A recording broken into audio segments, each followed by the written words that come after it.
सभी छोटे बड़े श्रोताओं को सुनीता भटनागर का प्यार भरा नमस्कार। ऑडियो स्टोरीज के हमारे चैनल कहानी जगत में आप सभी का स्वागत है। हिंदी कहानियों के श्रृंखला में आइए आज सुनते हैं भीष्म साहनी जी द्वारा रचित कहानी फैसला। उन दिनों हीरालाल और मैं अक्सर शाम को घूमने जाया करते थे। शहर की गलियां लांघ कर हम शहर के बाहर खेतों की ओर निकल जाते थे। हीरालाल को बातें करने का शौक था और मुझे उसकी बातें सुनने का। वह बातें करता तो लगता जैसे जिंदगी बोल रही है। उसके किस्से कहानियों का अपना फलसफाना रंग होता। लगता जो कुछ किताबों में पढ़ा है सब गलत है, व्यवहार की दुनिया का रास्ता ही दूसरा है। हीरालाल मुझसे उम्र में बहुत बड़ा तो नहीं है, लेकिन उसने दुनिया देखी है, बड़ा अनुभवी और पैनी नज़र का आदमी है। उस रोज़ हम गलियां लांघ चुके थे और बाग की लंबी दीवार को पार कर ही रहे थे जब हीरालाल को अपने परिचय का एक आदमी मिल गया। हीरालाल उससे बगलगीर हुआ, बड़े तपाक से उससे बतियाने लगा मानो बहुत दिन बाद मिल रहा हो। फिर मुझे संबोधन करके बोला, आओ मैं तुम्हारा परिचय कराऊं, ये शुक्ला जी हैं। और गदगद आवाज़ में कहने लगा, इस शहर में चिराग लेकर भी ढूंढने जाओ तो इन जैसा नेक आदमी तुम्हें नहीं मिलेगा। शुक्ला जी के चेहरे पर विनम्रतावश हल्की सी लाली दौड़ गई। उन्होंने हाथ जोड़े और एक धीमी सी झेंप भरी मुस्कान उनके होंठों पर कांपने लगी। इतना नेक सीरत आदमी ढूंढे भी नहीं मिलेगा। जिस ईमानदारी से इन्होंने जिंदगी बिताई है मैं तुम्हें क्या बताऊं। यह चाहते तो महल खड़े कर लेते, लाखों रुपया इकट्ठा कर लेते।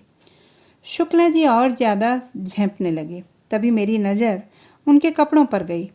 उनका लिबास सचमुच बहुत सादा था। सस्ते से जूते, घर का धुला पजामा, लंबा बंद गले का कोट और खिचड़ी मूछें। मैं उन्हें हेड क्लर्क से ज़्यादा का दर्जा नहीं दे सकता था। जितनी देर उन्होंने सरकारी नौकरी की, एक पैसे के रवादार नहीं हुए। अपना हाथ साफ रखा। हम दोनों एक साथ ही नौकरी करने लगे थे। यह पढ़ाई के फौरन ही बाद कंपटीशन में बैठे थे और कामयाब हो गए थे और जल्दी ही मजिस्ट्रेट बनकर फिरोजपुर में नियुक्त हुए थे। मैं भी उन दिनों वहीं पर था। मैं प्रभावित होने लगा। शुक्ला जी अभी लजाते हाथ जोड़े खड़े थे और अपनी तारीफ सुनकर सिकुड़ते जा रहे थे। इतनी सी बात तो मुझे भी खटकी कि साधारण कुर्ता पाजामा पहनने वाले लोग आमतौर पर मजिस्ट्रेट या जज नहीं होते। जज होता तो कोट पतलून होती, 2-3 अर्दली आसपास घूमते नजर आते। कुर्ता पजामा में भी कभी कोई न्यायाधीश हो सकता है। इस झेप विनम्रता प्रशंसा में ही यह बात रह गई कि शुक्ला जी अब कहाँ रहते हैं, क्या रिटायर हो गए या अभी भी सरकारी नौकरी करते हैं, और उनका कुशल क्षेम पूछकर हम लोग आगे बढ़ गए। ईमानदार आदमी क्यों इतना ढीला ढाला होता है, क्यों सकुचाता झेंपता रहता है, यह बात कभी भी मेरी समझ में नहीं आई। शायद इसलिए कि यह दुनिया पैसे की है। जेब में पैसा हो तो आत्मसम्मान की भावना भी आ ही जाती है, पर अगर जूते सस्ते हों और पजामा घर का धुला हो तो दामन में ईमानदारी भरी रहने पर भी आदमी झेंपता सकुचाता ही रहता है। शुक्ला जी ने धन कमाया होता, भले ही बेईमानी से कमाया होता, तो उनका चेहरा दमकता, हाथ में अंगूठी दमकती, कपड़े घम घम करते, जूते चमचमाते, बात करने के ढंग से ही रौब झलकता। खैर हम चल दिए। बाग की दीवार पीछे छूट गई। हमने पुल पार किया और शीघ्र ही प्रकृति के विशाल आंगन में पहुंच गए। सामने हरे भरे खेत थे और दूर नीलिमा की झीनी चादर ओढ़े छोटी छोटी पहाड़ियां खड़ी थीं। हमारी लंबी सैर शुरू हो गई थी। इस माहौल में हीरालाल की बातों में अपने आप ही दार्शनिकता की पुट आ जाती है। एक प्रकार की तटस्थता, कुछ कुछ वैराग्य सा, मानो प्रकृति की विराट पृष्ठभूमि के आगे मानव जीवन के व्यवहार को देख रहा हो। थोड़ी देर तक तो हम चुपचाप चलते रहे। फिर हीरालाल ने अपनी बाह मेरी बाह में डाल दी और धीमे से हंसने लगा। सरकारी नौकरी का उसूल ईमानदारी नहीं है, दफ्तर की फाइल है। सरकारी अफसर को दफ्तर की फाइल के मुताबिक चलना चाहिए।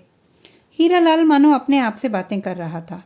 वह कहता गया, इस बात की उसे फिक्र नहीं होनी चाहिए कि सच क्या है और झूठ क्या है, कौन क्या कहता है। बस यह देखना चाहिए कि फाइल क्या कहती है। यह तुम क्या कह रहे हो? मुझे हीरालाल का तर्क बड़ा अटपटा लगा। हर सरकारी अफसर का फर्ज है कि वह सच की जांच करे। फाइल में तो अनशन भी लिखा रह सकता है। न न न, फाइल का सच ही उसके लिए एकमात्र सच है। उसी के अनुसार सरकारी अफसर को चलना चाहिए, न 1 इंच इधर न 1 इंच उधर। उसे यह जानने की कोशिश नहीं करनी चाहिए कि सच क्या है और झूठ क्या है, यह उसका काम नहीं है। बेगुनाह आदमी बेशक पिसते रहें। हीरालाल ने मेरे सवाल का कोई जवाब नहीं दिया। इसके विपरीत मुझे इन्हीं शुक्ला जी का किस्सा सुनाने लगा। शायद इन्हीं के बारे में सोचते हुए उसने यह टिप्पणी की थी। जब यह आदमी जज होकर फिरोजपुर में आया तो मैं वहीं पर रहता था। यह उसकी पहली नौकरी थी। यह आदमी सचमुच इतना नेक, इतना मेहनती, इतना ईमानदार था कि तुम्हें क्या बताऊं। सारा वक्त इसे इस बात की चिंता लगी रहती थी कि इसके हाथ से किसी बेगुनाह को सज़ा न मिल जाए। फैसला सुनाने से पहले इससे भी पूछता, उससे भी पूछता कि असलियत क्या है, दोष किसका है, गुनाहगार कौन है। मुलजिम तो मीठी नींद सो रहा होता और जज की नींद हराम हो जाती थी। अगर मैं भूल नहीं करता तो अपनी माँ को इसने वचन भी दिया था कि वह किसी बेगुनाह को सज़ा नहीं देगा। ऐसी ही कोई बात उसने मुझे सुनाई भी दी। छोटी उम्र में सभी लोग आदर्शवादी होते हैं, वह ज़माना भी आदर्शवाद का था, मैंने जोड़ा। पर हीरालाल कहे जा रहा था। आधी आधी रात तक यह मिसलें पढ़ता और मेज से चिपटा रहता। उसे यही डर खाए जा रहा था कि उससे कहीं भूल ना हो जाए। एक एक केस को बड़े ध्यान से जांचा करता था। फिर यूं हाथ झटक कर और सिर टेढ़ा करके मानो इस दुनिया में सही क्या है और गलत क्या है इसका अंदाज लगा पाना कभी संभव ही ना हो, हीरालाल कहने लगा। उन्हीं दिनों फिरोजपुर के नज़दीक एक कस्बे में एक वारदात हो गई और केस जिला कचहरी में आया। मामूली सा केस था। कस्बे में रात के वक्त किसी राह जाते मुसाफिर को पीट दिया गया था और उसकी टांग तोड़ दी गई थी। पुलिस ने कुछ आदमी हिरासत में ले लिए थे और मुकदमा इन्हीं शुक्ला जी की कचहरी में पेश हुआ था। आज भी वह सारी घटना मेरी आंखों के सामने आ गई है। अब जिन लोगों को हिरासत में ले लिया गया था उनमें इलाके का जेलदार और उसका जवान बेटा भी शामिल थे। पुलिस की रिपोर्ट थी कि जेलदार ने अपने लठैत भेजकर उस राहगीर को पिटवाया है। जेलदार खुद भी पीटने वालों में शामिल था। साथ में उसका जवान बेटा और कुछ अन्य लठैत भी थे। मामला वहां रफा दफा हो जाता अगर उस राहगीर की टांग न टूट गई होती। मामूली मारपीट की तो पुलिस परवाह नहीं करती, लेकिन इस मामले को तो पुलिस नज़रअंदाज नहीं कर सकती थी। खैर, गवाह पेश हुए। पुलिस ने भी मामले की तहकीकात की और पता यही चला कि जेलदार ने उस आदमी को पिटवाया है और पीटने वाले राहगीर को अधमरा समझकर छोड़ गए थे। 3 महीने तक केस चलता रहा। हीरालाल कहने लगा, केस में कोई उलझन, कोई पेचीदगी नहीं थी, पर हमारे शुक्ला जी को चैन कहाँ। इधर जेलदार के हिरासत में लिए जाने पर, हालांकि बाद में उसे जमानत पर छोड़ दिया गया था, कस्बे भर में तहलका समझ गया था। जेलदार को तो तुम जानते हो ना। जेलदार का काम मालगुजारी उगाहना होता है और गांव में उसकी बड़ी हैसियत होती है। यों वह सरकारी कर्मचारी नहीं होता। खैर, तो जब फैसला सुनाने की तारीख नज़दीक आई तो शुक्ला जी की नींद हराम। कहीं गलत आदमी को सजा न मिल जाए, कहीं कोई बेगुनाह मारा न जाए। उधर पुलिस तहकीकात करती रही थी, इधर शुक्ला जी ने अपनी प्राइवेट तहकीकात शुरू कर दी। इससे पूछ, उससे पूछ। जिस दिन फैसला सुनाया जाना था उससे एक दिन पहले शाम को यह सज्जन उस कस्बे में जा पहुंचे और वहां के तहसीलदार से जा मिले। वह उनकी पुरानी जान पहचान का था। उन्होंने उससे भी पूछा कि भाई बताओ भाई, अंदर की बात क्या है। तुम तो कस्बे के अंदर रहते हो, तुमसे तो कुछ छिपा नहीं रहता। अब जब तहसीलदार ने देखा कि जिला कचहरी का जज चलकर उसके घर आया है और जज का बड़ा रुतबा होता है, उसने अंदर की सही सही बात शुक्ला जी को बता दी। शुक्ला जी को पता चल गया कि सारी कारस्तानी कस्बे के थानेदार की है, सारी शरारत उसी की है। उसकी कोई पुरानी अदावत जेलदार के साथ थी और वह जेलदार से बदला लेना चाहता था। एक दिन कुछ लोगों को भिजवाकर एक राह जाते मुसाफिर को उसने पिटवा दिया, उसकी टांग तोड़वा दी और जेलदार और उसके बेटे को हिरासत में ले लिया। फिर एक के बाद एक झूठी गवाही। अब कस्बे के थानेदार की मुखालफत कौन करे, किसकी हिम्मत। तहसीलदार ने शुक्ला जी से कहा कि मैं कुछ और तो नहीं जानता, पर इतना ज़रूर जानता हूँ कि जेलदार बेगुनाह है, उसका इस पिटाई से दूर का भी वास्ता नहीं है। वहाँ से लौटकर शुक्ला 2-1 जगह और भी गया। जहाँ गया वहाँ पर उसने जेलदार की तारीफ सुनी। जब शुक्ला जी को यकीन हो गया कि मुकदमा सचमुच झूठा है तो उसने घर लौटकर अपना पहला फैसला फौरन बदल दिया और दूसरे दिन अदालत में अपना नया फैसला सुना दिया और जेलदार को बिना शर्त रिहा कर दिया। उसी दिन वह मुझे क्लब में मिला। वह सचमुच बड़ा खुश था। उसे बहुत दिन बाद चैन नसीब हुआ था। बार बार भगवान का शुक्र कर रहा था कि वह अन्याय करते करते बच गया, वरना उससे बहुत बड़ा पाप होने जा रहा था। मुझसे बहुत बड़ी भूल हो रही थी। यह तो अचानक ही मुझे सूझ गया और मैं तहसीलदार से मिलने चला गया, वरना मैंने तो अपना फैसला लिख भी डाला था, उसने कहा। हीरालाल की बात सुनकर मैं सचमुच प्रभावित हुआ। अब मेरी नज़रों में शुक्ला सस्ते जूतों और मैले कपड़ों में एक ईमानदार इंसान ही नहीं था, बल्कि एक गुर्दे वाला, जिंदा दिल और जीवट वाला व्यक्ति था। उसे बाग की दीवार के पास खड़ा देखकर जो अनुकंपा सी मेरे दिल में उठी थी, वह जाती रही और मेरा दिल उसके प्रति श्रद्धा से भर उठा। हमें सचमुच ऐसे ही लोगों की ज़रूरत है जो मामले की तह तक जाएं और निर्दोषों को आंच तक न आने दें। खेतों की मेड़ों के साथ चलते चलते हम बहुत दूर निकल आए थे। वास्तव में उस सफ़ेद बुत तक जा पहुँचे थे जहाँ से हम अक्सर दूसरे रास्ते से मुड़ने लगते हैं। फिर जानते हो क्या हुआ? हीरालाल ने बड़ी आत्मीयता से कहा। कुछ भी हुआ हो हीरालाल, मेरे लिए इतना ही काफ़ी है कि यह आदमी जीवट वाला और ईमानदार है, अपने उसूल का पक्का रहा।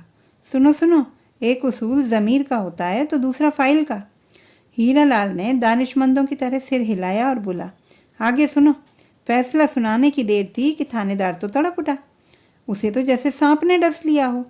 चला था जेलदार को नीचा दिखाने, उल्टा सारे कस्बे में लोग उसकी लानत मलानत करने लगे। चारों ओर थू थू होने लगी। उसे तो उल्टे लेने के देने पड़ गए थे। पर वह भी पक्का घाघ था। उसने आव देखा न ताव सीधा डिप्टी कमिश्नर के पास जा पहुंचा। जहां डिप्टी कमिश्नर जिले का हाकिम होता है, वहां थानेदार अपने कस्बे का हाकिम होता है।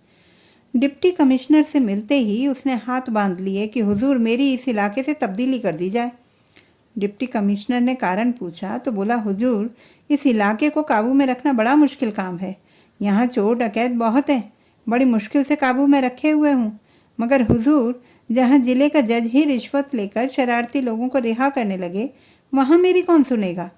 कस्बे का निजाम चौपट हो जाएगा। और उसने अपने ढंग से सारा किस्सा सुनाया। डिप्टी कमिश्नर सुनता रहा। उसके लिए यह पता लगाना कौन सा मुश्किल काम है कि किसी अफसर ने रिश्वत ली है या नहीं ली है, कब ली है और किससे ली है।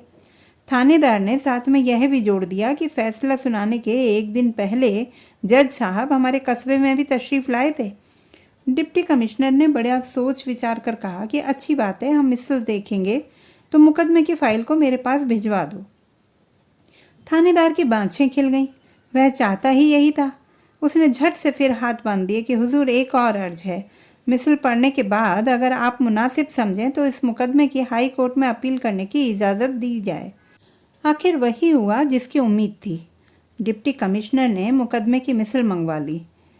शुरू से आखिर तक वह मुकदमे के कागजात देख गया, सभी गवाहियाँ देख गया, एक एक कानूनी नुक्ता देख गया और उसने पाया कि सचमुच फैसला बदला गया है। कागज़ों के मुताबिक तो जेलदार मुजरिम निकलता था। मिसल पढ़ने के बाद उसे थानेदार की यह मांग जायज़ लगी कि हाई कोर्ट में अपील दायर करने की इजाज़त दी जाए। चुनाचे उसने इजाज़त दे दी। फिर क्या, शक की गुंजाइश ही नहीं थी। डिप्टी कमिश्नर को भी शुक्ला की ईमानदारी पर संदेह होने लगा। कहते कहते हीरालाल चुप हो गया। धूप कब की ढल चुकी थी और चारों ओर शाम के अवसादपूर्ण साए उतरने लगे थे। हम देर तक चुपचाप चलते रहे। मुझे लगा मानो हीरालाल इस घटना के बारे में न सोचकर किसी दूसरी ही बात के बारे में सोचने लगा है।